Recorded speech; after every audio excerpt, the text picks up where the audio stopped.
प्रदेश में नगर निकाय चुनाव के लिए तारीखों का ऐलान यूपी चुनाव आयोग ने कर दिया है। यूपी के सभी 17 नगर निगमों में ईवीएम से वोटिंग होगी, लेकिन समाजवादी पार्टी के मुरादाबाद से सांसद डॉक्टर एसटी हसन ने ईवीएम पर सवाल खड़े करते हुए कहा कि सभी चुनाव बैलेट पेपर से होने चाहिए। सपा सांसद ने कहा कि ईवीएम का जिन देशों ने इस्तेमाल किया था उन देशों ने भी बंद कर दिया है। उनके मुताबिक ईवीएम के विरोध में लोग जर्मनी में सड़कों पर आए और ईवीएम बंद हो गया। किसी भी विकसित देश में अब ईवीएम से चुनाव नहीं हो रहे हैं।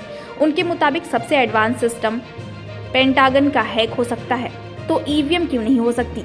उन्होंने मांग की है कि चुनाव ईवीएम से न होकर बैलेट से हो, या फिर वीवीपैट की सभी पर्चियां निकाल ली जाएं जिन्हें वोटर निशान देकर बैलेट बॉक्स में डाल दें। उन्होंने कहा कि ईवीएम का मुद्दा हम पार्लियामेंट में भी उठा चुके हैं और लगातार उठाते रहेंगे। हम ही नहीं, विपक्ष भी लगातार ईवीएम पर सवाल उठा रहा है।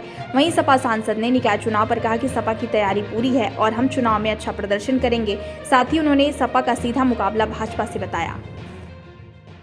ईवीएम जिन देशों ने इस्तेमाल करी थी उन्होंने बंद कर दिया। लोगों के यहाँ आंदोलन हुए, जर्मनी में एक आंदोलन हुआ ईवीएम को हटाने के लिए, वो लोग सड़कों पे आए तो ईवीएम बंद हो गई। डेवलप कंट्रीज में किसी एक में बता दे मुझे कोई कि ईवीएम से चुनाव हो रहा है, कहीं नहीं हो रहा।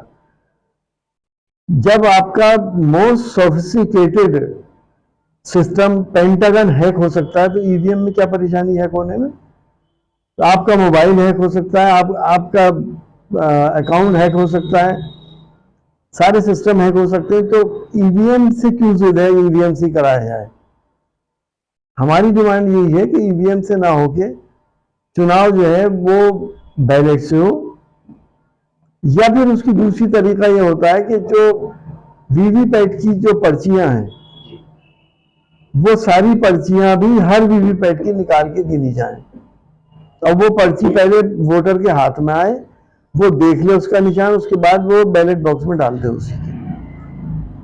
तो भाजपा जनता, हमें यकीनी तौर पे हमें भरोसा नहीं है ईवीएम के ऊपर। ईवीएम को हैक किया जा सकता है, कोई ऐसी प्रॉब्लम की बात तो है नहीं। बाकी देशों ने क्यों बैन कर दिया ईवीएम को, तो इसको लेकर के क्या आप? मैं तो ये मांग पार्लियामेंट में भी उठा चुका हूँ और मुसलसल उठाएंगे, और अपोजिशन के लोग भी ज्यादातर इस मांग को उठा रहे हैं कि ईवीएम से चुनाव नहीं होने चाहिए। चुनाव का समय बहुत कम बचा। देखिए, हमारी पूरी तैयारी है समाजवादी पार्टी की, हमारे साथ साथ जनता की भी पूरी तैयारी है। तो चुनाव तो होना है, होना चाहिए, और हमें पूरी उम्मीद है कि समाजवादी पार्टी को बहुत बड़ी सफलता मिलने जा रही है।